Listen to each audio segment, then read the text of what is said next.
Halo historian, apa kabar? Ayo ikut saya. Kemarin itu saya baca-baca di kolom komentar ada yang minta bahasin salah satu kapal penjelajah milik Uni Soviet yang juga dulu itu pernah menjadi kebanggaan negara kita. Setelah beberapa minggu akhirnya nemu juga nih kapal. Nah, ini dia kapalnya. Kapal penjelajah asal Uni Soviet. Kapal perang terbesar yang dulu pernah dimiliki oleh Indonesia pada tahun 1960-an. Kapal yang dinamai dengan salah satu pulau di Nusantara. Kapal perang ini adalah kapal penjelajah kelas Sverdlov.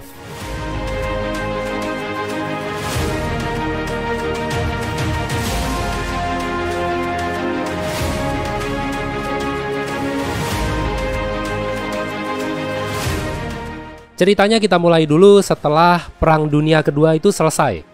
Yosef Stalin, pemimpin Uni Soviet kala itu, melakukan perubahan besar-besaran pada angkatan lautnya.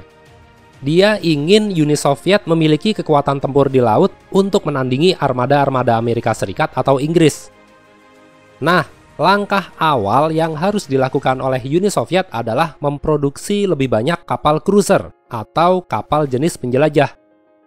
Kapal jenis ini sangat dibutuhkan untuk mengawal pergerakan kapal-kapal perang lain yang ukurannya lebih besar dan menjadi kapal untuk memimpin kapal-kapal destroyer atau kapal perusak. Karena rencana pembangunan kapal-kapal ini ingin dipercepat, maka daripada ngabisin waktu untuk mulai desain dari nol, digunakanlah desain dari kapal kelas Sipayev sebagai rancangan dasarnya. Simpelnya, kapal baru ini adalah versi update-nya kelas Sipayev. Kemudian pada 27 Mei 1947, desain baru yang dinamai sebagai proyek 68 bis atau kapal penjelajah kelas Sverdlov akhirnya disetujui. Disetujui atas dasar sesuai dengan kriteria atau atas dasar yang penting cepat jadi, intinya disetujui. Lalu Sverdlov adalah nama yang diambil dari seseorang yang bernama lengkap Yakov Mikhailovich Sverdlov. Dia adalah ketua sekretariat Partai Bolshevik atau Partai Komunis di Rusia. Tempat di mana kapal ini pertama kalinya diproduksi adalah galangan kapal yang berada di Leningrad pada 15 Oktober 1949. Sekarang kita bicara soal spesifikasi kapal ini.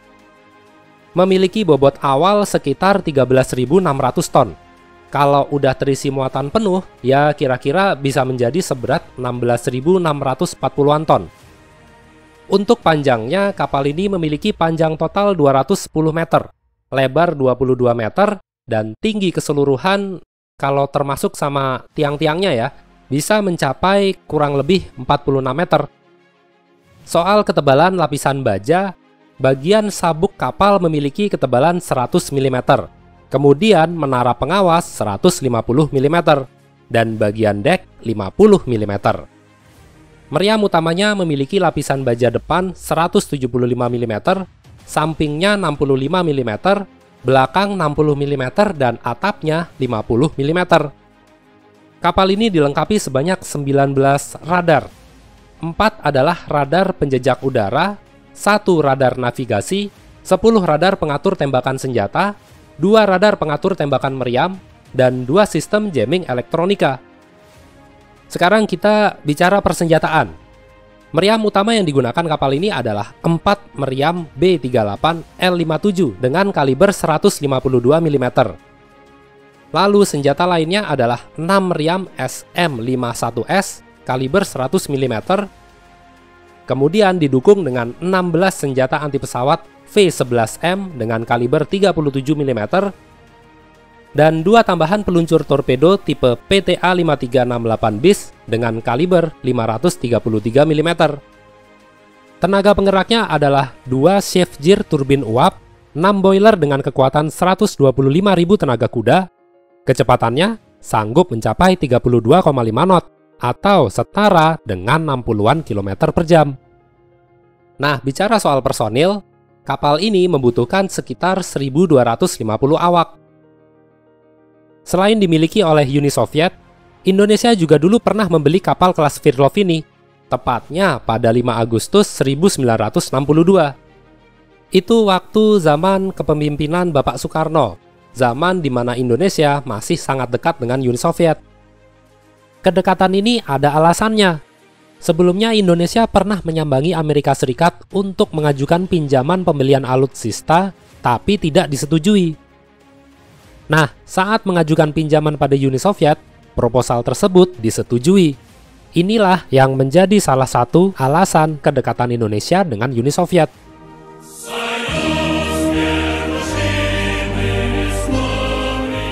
Fakta unik yang sebagian besar dari kalian udah pasti tahulah, bahwa Uni Soviet itu nggak pernah menjual kapal dengan bobot seberat ini pada negara-negara lain kecuali sama Indonesia. Masa di mana Indonesia kala itu benar-benar didukung untuk menjadi kekuatan besar di Asia Tenggara. Tidak cuma kapal Sverdlov, tapi Indonesia juga diberikan kapal selam canggih kelas Whiskey dan puluhan pesawat-pesawat tempur serta pesawat bomber yang menakutkan pada masanya.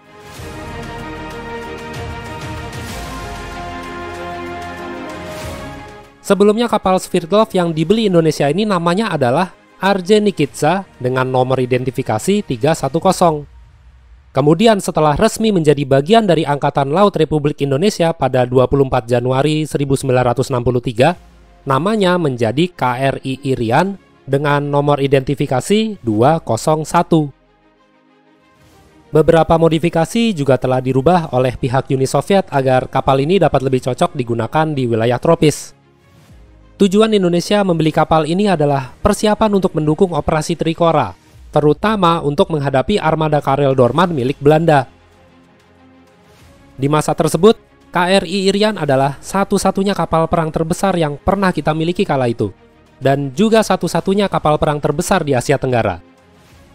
Walaupun tidak pernah berhadapan dengan kapal musuh secara langsung, tapi kabar akan adanya KRI Irian sudah cukup memberikan dampak psikologis untuk membuat pihak Belanda mengurangi kehadirannya di perairan Irian Barat.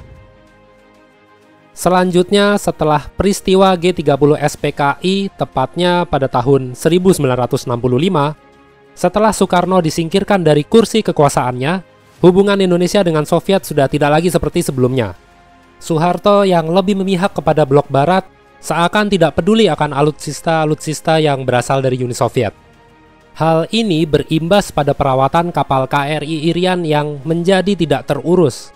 Banyak komponen-komponen kapal tidak berfungsi dengan baik, sampai banyak sekali mengalami kerusakan. Karena kondisinya semakin memburuk, maka kemudian kapal ini dijual ke Taiwan pada tahun 1972 untuk dilebur dijadikan besi tua. Tapi, ada sumber lain dari salah satu jurnalis Indonesia, kapal ini sebenarnya dijual ke Jepang. Sumber lain lagi berkata bahwa kapal ini dicegat oleh pihak Uni Soviet agar tidak jatuh ke negara yang memiliki aliansi dengan NATO, atau untuk mengurangi sejumlah hutang pembelian alutsista yang belum dilunasi oleh Indonesia pada Uni Soviet. Yang mana yang benar sudah nggak penting lagi, karena kapal ini sudah tidak ada lagi di perairan Nusantara. Yang pasti, zaman dulu Indonesia pernah memilikinya. Kapal yang membuat ketar-ketir kejang-kejang beri-beri pihak Belanda saat operasi Trikora pada tahun 1961. Semakin majunya teknologi senjata, semakin menjamurnya senjata rudal, maka fungsi meriam berkaliber besar dan torpedo tidak lagi dibutuhkan. Kapal-kapal yang mampu meluncurkan rudal seperti kelas Kinda, Kresta, atau Kirov lebih diutamakan untuk membangun kekuatan tempur di laut hingga saat ini. Inilah yang menjadikan kapal penjelajah kelas Sverdlov tidak lagi dilanjutkan produksinya karena dianggap sudah ketinggalan zaman. Total kapal Sverdlov telah diproduksi sebanyak 14 unit. Salah satunya yaitu tadi, KRI Irian. 13 diantaranya sudah dilebur untuk dijadikan besi tua, dan hanya satu yang dimuseumkan, yaitu kapal yang bernama Mikhail Kutuzov yang saat ini berada di Museum Kapal Laut di Novorossiysk. Jadi itulah tadi sedikit sejarah tentang kapal penjelajah kelas Sverdlov milik Uni Soviet. Kapal perang yang juga sempat dimiliki oleh Indonesia pada tahun 1960-an. Sayang sekali ya, nggak keurus sampai-sampai dijadiin besi tua di negara lain. Padahal kalau aja dulu dirawat dengan baik hingga kapal ini dipensiunkan, pasti kapal legendaris ini masih bisa kita saksikan secara langsung di salah satu museum nasional. Bukan secara virtual seperti ini. Tapi ya udahlah, sejarah tinggal sejarah. Semoga kedepannya Indonesia bisa lebih mandiri untuk produksi kapal-kapal perang untuk menjaga negeri ini. Sebagai negara maritim, dominasi di laut adalah salah satu kunci kekuatan negara. Oke, kita mau kemana sekarang? Kali ini, kamu yang tentuin ya.